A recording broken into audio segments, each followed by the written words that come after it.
इस खबर के प्रायोजक हैं Lohia Nagar Mount Carmel high school, Gyansthali high school और LMC कम्युनिकेशन।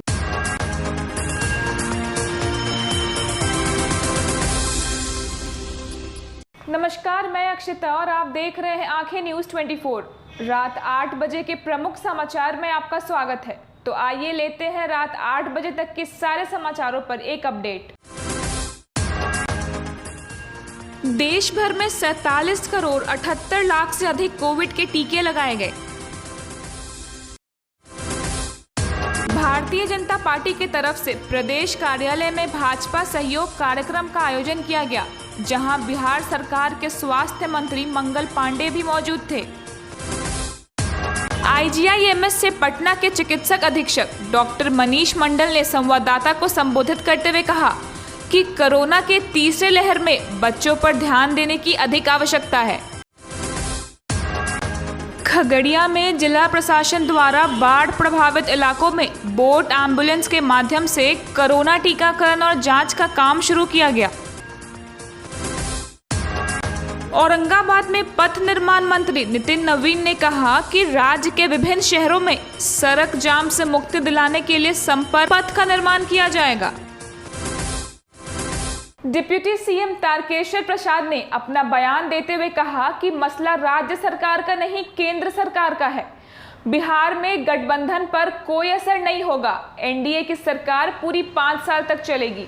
देखिए, माननीय मुख्यमंत्री जी ने अपनी बात कही है और हमारी केंद्र की सरकार इन सारे मामले को अपने ढंग से देख रही है और ये राज्य सरकार का कोई विषय भी नहीं है, ये केंद्र सरकार का विषय है। केंद्र सरकार उसको देख रही है। नहीं, लेकिन इससे पहले आप देखिए ना, जातीय जनगणना का मामला हो, जनसंख्या नियंत्रण का नहीं, जातीय जनगणना में तो बिहार विधान सभा एवं मंडल ने जो प्रस्ताव पारित किया है उसके आलोक में ये सारी बातें आ रही है और उसको केंद्र सरकार उसको देखेगी। अलग अलग राय जो आ रही है नीतीश कुमार की, इसको कैसे समझा? देखिए, अलग अलग दल है तो अलग अलग राय आएगी ना। कोई ये हमारे मंत्रिपरिषद की राय थोड़ी है। गठबंधन में सब ठीक है ना? एकदम ठीक है। गठबंधन में कुछ हुआ है क्या? फिर इतनी राय नीतीश कुमार की अचानक अलग कैसे आ रही है? नहीं, नीतीश कुमार जी तो हमारे माननीय मुख्यमंत्री हैं, माननीय जदयू के वरिष्ठ नेता हैं, तो उन्होंने अपनी राय दी है। अब पेगासस मामले पे उन्होंने कह दिया कि जांच होनी चाहिए, जबकि केंद्र सरकार पहले ही कह चुकी है इसकी कोई आवश्यकता नहीं है। तो ठीक है, जो केंद्र सरकार, हम तो भारतीय जनता पार्टी के कार्यकर्ता हैं और भारतीय जनता पार्टी की सरकार वहाँ है अन्य दलों के सहयोग से, और हमारे माननीय प्रधानमंत्री जी और हमारे राष्ट्रीय अध्यक्ष जी की जो सोच है वही हमारी सोच रहेगी। तो आपको लग रहा है 5 साल सरकार चलेगी बिहार में, कोई परेशानी तो नहीं है? आपको कोई परेशानी लग रही है क्या? जो दिख रहा है वो तो बहुत अच्छा संकेत नहीं है। ठीक है, वो आपका व्यक्तिगत मत हो सकता है। सर, जातीय आधार पे आपका क्या मान कि वो जनगणना होना चाहिए, आपका क्या कहना है? नहीं, देखिए, बिहार विधानसभा ने उसे पारित किया है और माननीय मुख्यमंत्री जी उस आलोक में माननीय प्रधानमंत्री जी से जो बिहार विधानसभा की भावना है उसको रखना चाहते हैं। शेष तो केंद्र सरकार को निर्णय लेना है। 2011 में भी तो सामाजिक और आर्थिक सर्वे हुआ ही था, उसमें कई प्रकार की विसंगतियां आई थी। केंद्र सरकार उन चीज़ों को देख रही है। कोई भी अगर हम निर्णय लेंगे तो उसका दूरगामी क्या प्रभाव पड़ेगा पूरे देश पर, उन सारी चीज़ों को तो देखेगी ना। जिसको करना है वो उसको तो देखना भी पड़ता है ना। नीतीश जी चले गए, ओम प्रकाश हम कोई मांग करते हैं वो ठीक है, मेरा अपना दृष्टि है, लेकिन जब कोई निर्णायक स्वरूप में रहते हैं तो उसको कई बिंदुओं को देखना पड़ता है। तो हमारी केंद्र की सरकार कई बिंदुओं को देखेगी, फिर यथोचित निर्णय लेगी। स्वास्थ्य मंत्री मंगल पांडे बीजेपी कार्यालय में सहयोग दरबार पहुंचे, जहां उन्होंने लोगों की फरियादें सुनी। साथ ही उन्होंने पत्रकारों से बात करते हुए कहा कि कोरोना की तीसरी लहर को देखते हुए स्वास्थ्य विभाग पूरी तैयारी कर रहा है। हमारी केंद्र की सरकार ने अपनी बातें कही हैं और पार्टी के द्वारा भी जो निर्णय लेना है वो पार्टी इस विषय पर अपना विचार रखी है। तो यह मूल रूप से हमारे केंद्र की सरकार और केंद्रीय पार्टी का विषय है फेज कुछ तेजी से बढ़ रहा है। और केंद्र सरकार इंडिया तो में मना कर दी कि बेरोजगारी जनगणना हम नहीं कराएंगे, लेकिन स्टेट गवर्नमेंट कह रही कि हम नहीं मानेंगे तो हम अपने। मैंने कहा कि मैं तो राज्य सरकार का एक स्वास्थ्य मंत्री हूँ और यह राष्ट्रीय विषय है, कोई राज्य का केवल विषय नहीं है। तो इस विषय पर जो केंद्र की हमारी सरकार है और हमारी केंद्रीय पार्टी का जो विचार है वही विचार है। कोरोना का थर्ड फेज आने वाली है, उस पे क्या स्वास्थ्य मतलब? विभाग का क्या कार्यकाल है और किस तरह से व्यवस्था की है? मैंने कई बार पिछले कुछ दिनों में मीडिया के माध्यम से लोगों को बताया है, कोरोना के थर्ड वेव की जो तैयारी करनी है, स्वास्थ्य विभाग लगातार उस दिशा में काम कर रहा है। खास करके दूसरे फेज के बाद ऑक्सीजन की उपलब्धता को बढ़ाने की जो चुनौती थी, ऑक्सीजन जनरेशन प्लांट 122 जगहों पर लगाए जा रहे हैं। हमारे सभी मेडिकल कॉलेजेस में लिक्विड मेडिकल ऑक्सीजन टैंक लगाए जा रहे हैं। बच्चों को ध्यान में रखते हुए जो आईसीयू के बेड्स बढ़ाने हैं, नीकू एसएनसीयू के बेड्स बढ़ाने हैं, वो मेडिकल कॉलेजेस, सदर अस्पताल और अनुमंडल अस्पतालों में बढ़ाने की योजना की स्वीकृति हो गई है। अनुमंडल अस्पताल से ऊपर के अस्पतालों में गैस पाइपलाइन पूरा लगाया जा रहा है। मानव बल की बहाली की जा रही है। लगभग 6300 विशेषज्ञ चिकित्सक और चिकित्सा पदाधिकारियों के नियुक्ति के लिए काउंसलिंग का काम पूरा हो गया है। 3270 डॉक्टरों जो आयुष के हैं उनके नियुक्ति के लिए बीटीएससी प्रक्रिया कर रही है। इसके अतिरिक्त लगभग 4000 से अधिक जीएनएम जिनका नियुक्ति राष्ट्रीय स्वास्थ्य मिशन के तहत होना है, एनएचएम के तहत, उनके नियुक्ति के लिए भी काउंसलिंग का कार्य कर लिया गया है। बहुत शीघ्र राज्य सरकार के द्वारा लगभग 10,500 एएनएम की नियुक्ति की प्रक्रिया शुरू की जाएगी। लोजपा सांसद चिराग पासवान पहुंचे राजभवन राज्यपाल से मिलने। उसी दौरान मीडिया से बातचीत करते हुए विभिन्न मामलों पर अपनी प्रतिक्रिया दी। जिनके मन में पीएम मटेरियल बनने की महत्वाकांक्षाएं फिर से उबाल लेने लगी हैं, मैंने उनका परिप्रेक्ष्य जनता के सामने अपने ट्वीट के माध्यम से रखा था। 10 नवंबर 2020 को जब बिहार विधानसभा के परिणाम आए थे, उसके बाद मैंने 11 नवंबर को प्रेस वार्ता में मैंने कहा था कि अति शीघ्र मुख्यमंत्री नीतीश कुमार जी एनडीए गठबंधन का साथ छोड़ेंगे और ये वापस महागठबंधन या यूपीए की तरफ जाएंगे। क्यों? क्योंकि अब इनके मन में वापस से प्रधानमंत्री बनने की लालसा है इनके मन में, और उसके लिए मौजूदा प्रधानमंत्री नरेंद्र मोदी जी को फिर से ये धोखा देंगे। तो मैंने सिर्फ इन्हीं का पक्ष मैंने सामने रखा था, क्योंकि इनके मन से ये ख्वाहिश गई नहीं है।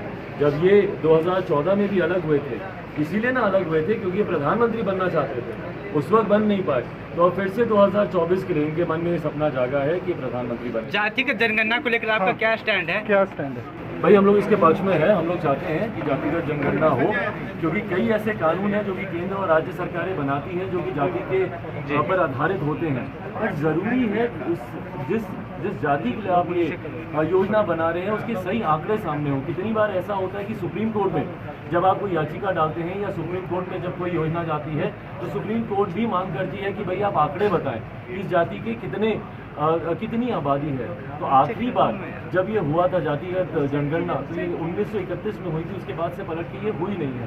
तो ज़रूरी है ये जनगणना हो ताकि उनके आधार पर उनको मुख्यधारा के साथ जोड़ने के लिए सही योजनाएं बनाई जा सकें और सही तरीके से केंद्र और राज्य सरकारें राशि आवंटित। इंडियन ऑर्थोपेडिक एसोसिएशन की ओर से आयोजित हुए कार्यक्रम में तमाम हड्डी विशेषज्ञ मौजूद थे, जिन्होंने जनता को जागरूक किया। आज का कार्यक्रम आज हमने प्रेस कॉन्फ्रेंस कराया है और उसका मेन मोटिव है कि इंडिया लेवल पर माने इंडियन ऑर्थोपेडिक्स एसोसिएशन पूरे देश में एक साथ एक ही दिन 4 अगस्त को बोन एंड जॉइंट डे मनाती है। इस बार भी मनाया जा रहा है, 2012 से मनाया जा रहा है और 1 अगस्त से 7 अगस्त तक हम लोग bone and joint day week मनाते हैं। और वीक में प्रतिदिन कुछ ना कुछ एक्टिविटी होते रहता है जो समाज के लिए लाभदायक है। और इसका जो मेन थीम है, इस बार जो हर साल अलग थीम रहता है, इस बार का थीम है सेफ वन। अपने आप को बचाइए और सामने वाले को बचाइए। सामने वाले को बचाइए मतलब मेन ये लिया गया है कि रोड ट्रैफिक एक्सीडेंट 199 कंट्री का यह स्टडी किया गया है। जो स्टडी रिपोर्ट आया है उसमें सबसे अधिक जो डेथ हो रहा है वो इंडिया में हो रहा है due to accident, road traffic accident. तो हम सबको तो डॉक्टर बना नहीं सकते हैं, लेकिन मेरा एम है कि सबको हम अधिक से अधिक लोगों को ट्रेंड कर सकें कि कहीं एक्सीडेंट हुआ और वहाँ से आप गुजर रहे हैं, देख रहे हैं, तो उस आदमी को कैसे बचा सके। तो फर्स्ट एड का ट्रेनिंग दे रहे हैं। दूसरा बात लाइफ सपोर्टिंग ट्रीटमेंट का दे रहे हैं। वहाँ मरीज जो है जो गिरा है, एक्सीडेंट हुआ है, उसका मतलब कैसे उसको सिक्योर किया जाए, कैसे उसको ब्रीदिंग सिक्योर किया जाए, कैसे वो सर्कुलेशन सिक्योर किया, कैसे वहाँ नियरेस्ट अस्पताल में पहुँचा दिया जाए। देखिए, डेल्टा प्लस हो चाहे पहले से फर्स्ट वेव, सेकेंड वेव, ये तीसरा वेव भी आएगा, हमेशा से एडवाइस यही है कि सोशल डिस्टेंसिंग, इसको भी ध्यान रखते हुए हमने इस बार भी सारी ये वर्चुअल मीटिंग चल रही है। सारे इंडिया के सारे लोग देख सकते हैं, पर ये वर्चुअल है, अपने घर बैठे ये इस चीज़ को वो लोग देख सकते हैं। तो वही सोशल डिस्टेंसिंग का पालन करें, मास्क इस्तेमाल करें और सैनिटाइज़र करें, क्योंकि हम अपनी रोज़ की दिनचर्या रोक नहीं सकते। तो इसी में हमें जीना सीखना पड़ेगा और हमें लेकिन बचना सीखना होगा कि हम इससे बच कैसे सकते हैं, और ज़्यादा से ज़्यादा एक दूसरे को मदद करें और इस चीज़ से हम कैसे बच सकें उनको जागरूक करें, सब लोगों को ट्रेन करें। अगर आपके बगल में कोई फॉलो नहीं कर रहा है तो उनको भी ट्रेन करें, क्योंकि हर जगह सरकार नहीं पहुंच सकती है। सरकार बहुत मेहनत कर रही है, पर ये हर एक नागरिक का ये मतलब कर्तव्य है कि वो अपने को सुरक्षित रखें और दूसरे को भी सुरक्षित रखें, जो कि इस बार का थीम भी है, save one save others save life. जी, मेरा नाम डॉक्टर ऋषभ कुमार है। मैं assistant professor trauma and emergency IGMS में, और मैं बिहार ऑर्थोपेडिक एसोसिएशन का डिस्ट्रिक्ट कोऑर्डिनेटर भी हूँ। जी, आज हम लोग बिहार ऑर्थोपेडिक एसोसिएशन का एक फंक्शन हम लोग ने ऑर्गेनाइज़ किया है, जिसमें हम लोग 1 से 7 अगस्त को हम लोग हड्डी एवं जोड़ हफ्ते की तरह मनाते हैं, जिसमें 4 अगस्त है हमारा हड्डी एवं जोड़ दिवस के मनाया जाता है। हम लोगों का मेन मिलने का कारण है कि हम लोग अधिक से अधिक लोगों को बेसिक लाइफ सपोर्ट की ओर से हम लोग ज्ञान दे सकें। मुजफ्फरपुर पुलिस को एक बार फिर से मिली बड़ी कामयाबी। पुलिस ने मोटरसाइकिल चोर के अंतर्राष्ट्रीय नेटवर्क को पकड़ा, साथ ही कई अपराधियों को रंगे हाथों पकड़ा। हाल के दिनों में मुजफ्फरपुर जिला में विशेष रूप से पूर्वी अनुमंडल क्षेत्र में बाइक चोरी की कुछ घटनाएं प्रकाश में आई थी। थानाध्यक्ष शिवाय पट्टी के नेतृत्व में एक टीम का गठन किया गया था। इस टीम के द्वारा तकनीकी और मानवीय आसूचना संकलन के आधार पर कार्रवाई की गई। कार्रवाई के क्रम में हम लोग को पता चला कि एक बड़ा गिरोह है जो बाइक यहाँ चोरी करता है और उसके बाद बाइक को नॉर्थ बिहार होते हुए नेपाल तक सप्लाई करता है। तकनीकी और मानवीय आसूचना संकलन के क्रम में जो भी अभियुक्त थे उनके नाम पता का सत्यापन हुआ, उनकी जानकारी का हम लोगों ने एकत्रित की और उनको हम लोगों ने डिटेन किया। पूछताछ के क्रम में जब उनसे बाइक चोरी के विषय में जब उनसे पूछताछ की गई तो उन्होंने एक्सेप्टेंस अपना स्वीकार किया।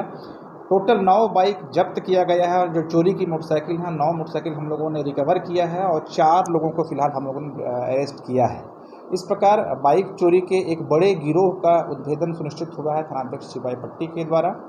जो फिलहाल अभियुक्त हैं उनका भी नाम पता हमारे पास आ चुका है। कुछ और बाइक्स हैं जिनको जब्त किया जाना है, इस पर फिलहाल हमारी टीम काम कर रही है। आज के लिए सिर्फ इतना ही। कल फिर मिलेंगे इसी वक्त रात 8 बजे के सारे प्रमुख समाचारों के साथ। अभी तक अगर आपने हमारे चैनल को सब्सक्राइब नहीं किया है तो और खबरों के लिए हमारे चैनल को सब्सक्राइब करें और देखते रहें आंखें न्यूज़ 24।